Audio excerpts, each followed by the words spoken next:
हमारे साथ जुड़ चुके हैं। Ashish sir, thank you very much आज समय देने के लिए। सर, देखते ही देखते मार्केट ने 21,800 की रिकवरी को 23,000 के नए रिकॉर्ड में तब्दील कर दिया। देखते ही देखते ये इतनी स्पीड से हुआ कि कुछ लोग इसको रिकवरी मान रहे थे, इतने बाजार ने फ्रेश लॉन्ग करके गैप देके आपको काम खत्म कर दिया। अभी बाजार को क्या करना है सर? चुनाव के नंबर्स आने में करीब करीब अभी 10 दिन हैं। 10 दिन तक क्या करें फिर? बैठे रहें, बेच दें, खरीद लें, क्या करें? देखो, फर्स्टली आई थिंक मार्केट मेरे ख्याल कभी भी ऐसा बिल्कुल स्क्रिप्ट पे तो पे करता नहीं है। और अगर ये उम्मीद थी कि मार्केट चुनाव तक रिजल्ट तक नहीं चलेगा तो वो भी मेरे ख्याल गलत थी, बिकॉज मार्केट को सरप्राइज करना ही था किसी तरफ से।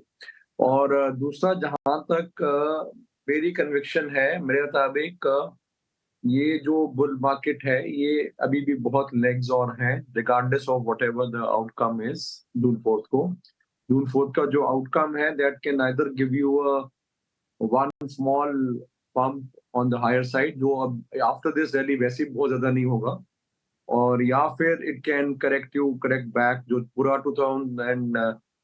20,000 से जो 22,800 अब 20,000 का जो मूव है लास्ट 6 मंथ का, उसको एक अच्छे से करेक्ट कर सकता है if the results are disappointing. उससे ऊपर कुछ भी नहीं है। तो आपका जो ब्रॉडली जो स्ट्रक्चर है बुल मार्केट का, वो तो मेरे ख्याल से इंटैक्ट ही रहेगा।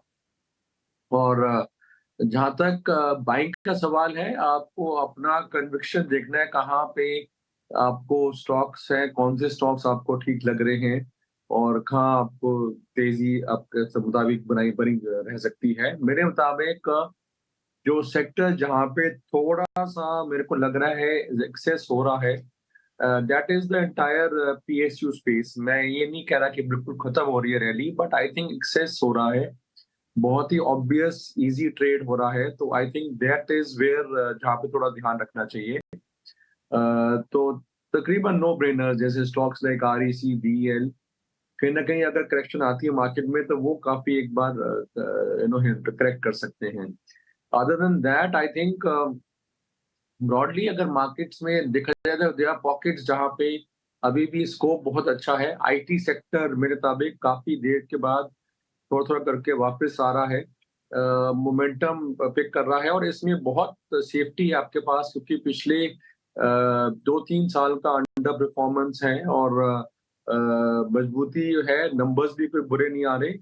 और इसमें दूसरा सेक्टर जो है एफएमसीजी, ऐसा जो इंडिकेशन आ रहा है कि रूरल कंजम्पशन दोबारा से बढ़ रही है, दोबारा से उसमें तेजी आ रही है, और मॉनसून के भी इस टाइम बहुत अच्छा अनुमान है।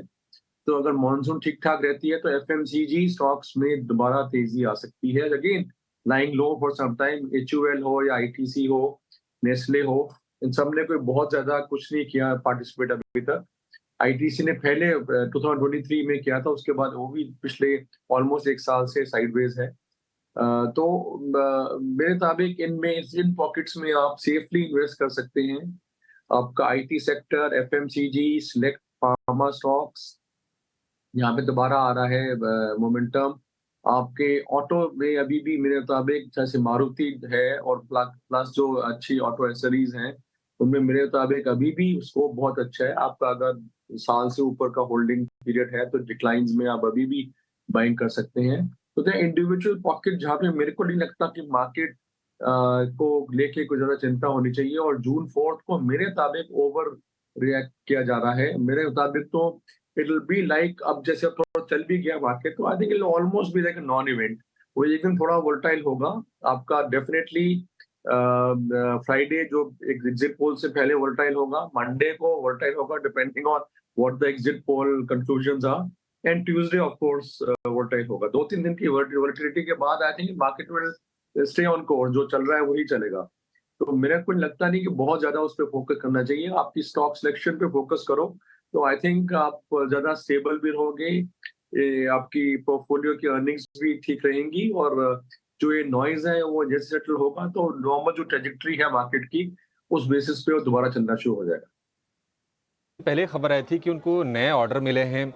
आज भी हमने 49 रुपए का स्तर देखा सुजलॉन में, और अच्छे रफ्तार से ये भी शेयर चला हुआ है सुजलॉन का। हालांकि जो नतीजा है उसके बाद ये गिरावट आ रही है, अब 5% नीचे हालांकि आज जो शुरुआत हुई थी वो पॉजिटिव टेरिटरी में शेयर ने की थी, लेकिन प्रेशर बढ़ा है, नतीजा आने के बाद 5% नीचे ये कारोबार कर रहा है। आशीष जी, सुज़लॉन कंपनी कैसी लगती है? हमने देखा है कि लंबे समय से ये 40 से 50 वाले रेंज में ही है ये, क्या थोड़ा सा और नीचे जाए या अब भी जिसको खरीदना हो भाव ठीक है आपके हिसाब से?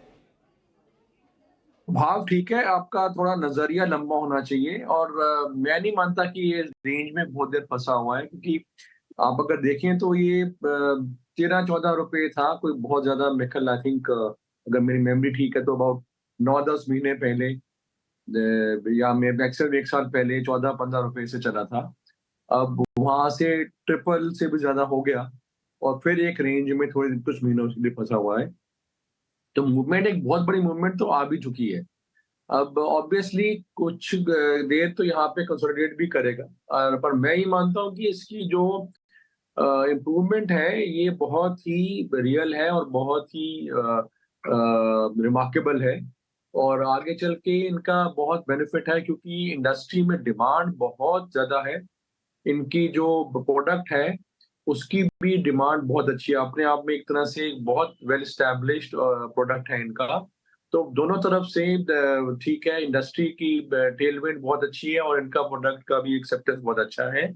कंपनी का जो बैलेंस शीट है वो भी, बिकॉज जिस तरह से उन्होंने डेट रिड्यूस किया है, ऑलमोस्ट जीरो कर दिया है, तो फाइनेंशियल स्ट्रेंथ भी बहुत अच्छी इंप्रूव हो गई है, बैलेंस शीट स्ट्रांग है। तो इसलिए मैं नहीं समझता कि कोई इसमें डरने वाली बात है। एक आधा रिजल्ट खराब होता है, ठीक है, थोड़ा नीचे आ सकता है, और नीचे के स्तरों पर मेरे तो लगता है कि खरीदारी करनी चाहिए, बट आपका तो नजरिया लंबा होना चाहिए, 2-3 साल का नजरिया लेके चले तो यहाँ से मेरे हिसाब से यहाँ से डबल होने की या डबल से भी ज्यादा होने की एक क्षमता रखता है, बट लंबे अवसर में 2.5-3 साल का व्यू लेके चले। थोड़ी उसकी मार्केट कैपिटलाइजेशन भी ज्यादा है, इसलिए मूवमेंट ढाई यहाँ से जो स्लो आएगी, स्लोली थोड़ी मूवमेंट आएगी, क्योंकि कैपिटलाइजेशन अगर देखें तो वैल्यूएशन कंपनी की थोड़ी ज्यादा है ऑलरेडी, तो यहाँ से मूवमेंट की बहुत तेज नहीं आने वाली। पर अगर आप पेशेंटली इसको होल्ड कर सकते हैं तो यहाँ पे अभी भी रिटर्न काफी अच्छा आना चाहिए अगले 2-3 साल में। ठीक है, मुनाफा घटा है, हालांकि एबिडा यानी कि कामकाजी मुनाफे के फ्रंट पर देखेंगे तो वहां पर 49% का उछाल है और अब मार्जिन भी कंपनी ने इंप्रूव की है। अगर आपका नजरिया 2.5 से 3 साल का है तो सुज़लॉन आप खरीदिए, ये मौजूदा भाव से डबल हो सकता है। आपको बता दें कि 1-2 दिन पहले जूनिपर ग्रीन एनर्जी नाम की कंपनी है, उससे कंपनी को करीब 400 मेगावाट का ऑर्डर मिला था और उसके बाद हमने देखा था कि शेयर अपर सर्किट पर भी चला गया था 5% के। हालांकि सर्किट लिमिट भी इसमें छोटी है। इस वक्त 46 रुपए के आसपास का भाव है सुज़लॉन के लिए। डिविस लैब के नंबर्स भी आने वाले हैं, उसका हमने कुछ प्रीव्यू बनाया हुआ है, वो रिजल्ट्स आपकी स्क्रीन पर जरा आते जाएंगे, जरा दिखाइएगा कि नंबर्स कैसे आ रहे हैं, उसमें प्रॉफिट होगा, आय होगा, मार्जिन होगा, ये सारी चीज़ें हैं। आशीष सर, एक बार जरा आप भी देख लीजिएगा, ये आपके लिए स्पेशली मैंने चलवाया डिविस लैब का Q4 का अनुमान। और आपको मालूम है ना कि डिविस लैब के जब भी क्वार्टरली नंबर आते हैं कम से कम 10% का मूवमेंट देता है ऊपर या नीचे। किसी आदमी को यकीन नहीं हो रहा तो पिछले 4 क्वार्टर या पिछले 8 क्वार्टर जाके इसका चेक कर ले, पता लग जाएगा डिविस लैब कैसे ऊपर नीचे करता है। मार्जिन सर 25 से 28.5 हो रहा है, प्रॉफिटेबिलिटी भी इस बार बढ़ के आ रही है। अबीटा वगैरह भी आप देखेंगे 16%, इसको हम ऑपरेशनली प्रॉफिट कहते हैं, वो करीब 16% बढ़कर आ रहा है। सर अगर आपकी भी कोई स्टडी हो तो आप हमारे अनुमान के साथ जोड़ भी दीजिएगा, अगर आप इससे डिफर हो तो अभी ये बता दीजिएगा। कुल मिला के डिविस लैब नंबर से पहले आपका टेक चाहिए हमको। देखो, मेरे मुताबिक डीवीज दोबारा से अपने आप को उभर के आ रहा है। इनके जो पिछले 2-3 साल के जो कंसर्न्स थे उनमें से उभर के वापस आ रहा है। मेरे को लगता है कि ब्रॉडली जो आपका अनुमान है वो ठीक होगा, और अगर स्लाइटली बेटर होने के चांसेस लग रहे हैं मेरे को। और अगर मेरे को बेट करना होगा, it can be very difficult bet करना, और आपने ठीक बताया कि डीवीज नॉर्मली बहुत वोलेटाइल रहता है, पर अगर मेरे को फिर भी बेट करना हो तो मैं बेट अप साइड की तरफ करूंगा। I will try and go long before the result. तो आप ये कह रहे हैं तो मोटा मोटी आप हमारे अनुमान से संतुष्ट दिख रहे हैं, आप इसको अगर करेंगे भी एक्सपेरिमेंट तो लॉन्ग साइड का करेंगे। और इससे पहले भी आशीष सर, अभी आप जब हम सेक्टर की बातचीत भी कर रहे थे तो आप फार्मास्यूटिकल्स पे काफ़ी पॉजिटिव दिख रहे थे। ये थोड़े थोड़े डिफेंसिव कम अग्रेसिव होते हैं, सेक्टर के हिसाब से डिफेंसिव है, कंपनी के हिसाब से